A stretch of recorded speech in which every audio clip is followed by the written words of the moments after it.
This is breaking news. Angelina Jolie's MCU casting makes me even more sad. One Marvel movie that was set to cast her never happened.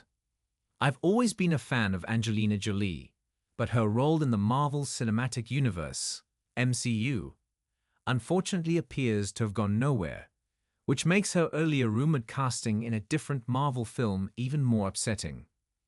Angelina Jolie is a timeless talent who has brought iconic characters like Lara Croft, Maleficent, and many more to life on the big screen. Her ability to deliver in action roles and exude charm, confidence, swagger, and intensity is spectacular, and it would have been fitting to have her tackle any role in a Marvel project. So when Jolie appeared as Thinner in Eternals, I was excited to see what would come next for these heroes. However, the lack of engagement the movie generated and mixed reviews resulted in plans to create a sequel getting cancelled.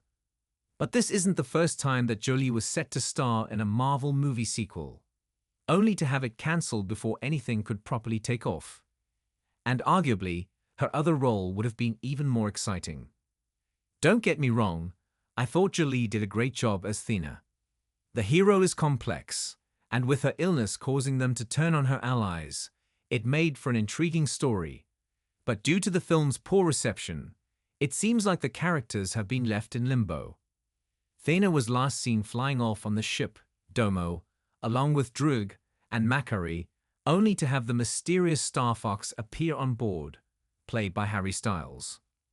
Since its release in 2021, I've often wondered if Marvel Studios should have leaned into the Thanos connections in Eternals.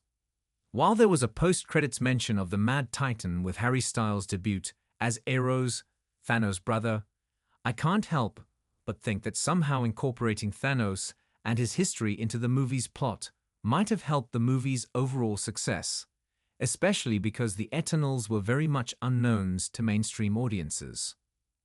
This new super team, flying into the depths of space on an adventure, could have been an exciting new branch of the MCU, like the Guardians of the Galaxy, but that appears to be a pipe dream now. I'm still hopeful that they will bring back these characters for Avengers, Doomsday, or Secret Wars. But beyond that, it feels like Jolie's time in the MCU was criminally short, especially considering the caliber of actress that she is, and the potential she had to make more interesting and complex stories hunting down the Celestials. As it turns out, Jolie was also tagged to play another major Marvel character many years earlier.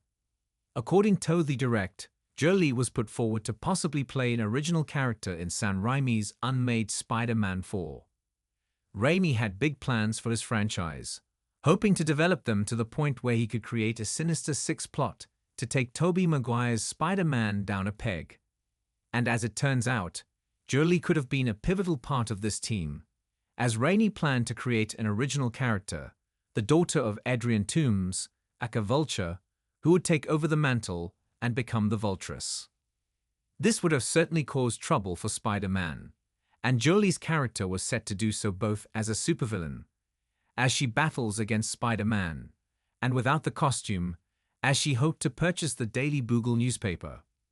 This would have given Jolie the opportunity to explore a new character that she could have a significant part in shaping, and the chance to play two sides of this same character, with their villain persona and their alter ego.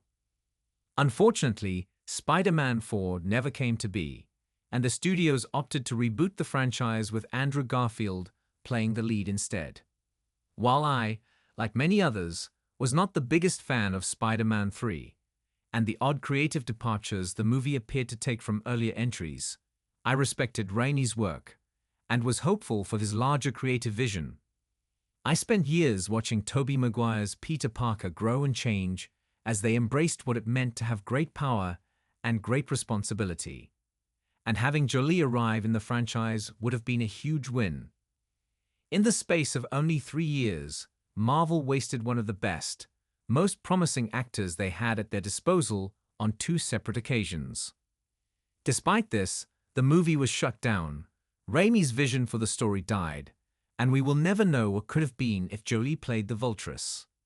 And beyond that, her eventual debut in the MCU was a sour note, as Eternals was criticized and bashed, until the movie and its characters were retired from the MCU.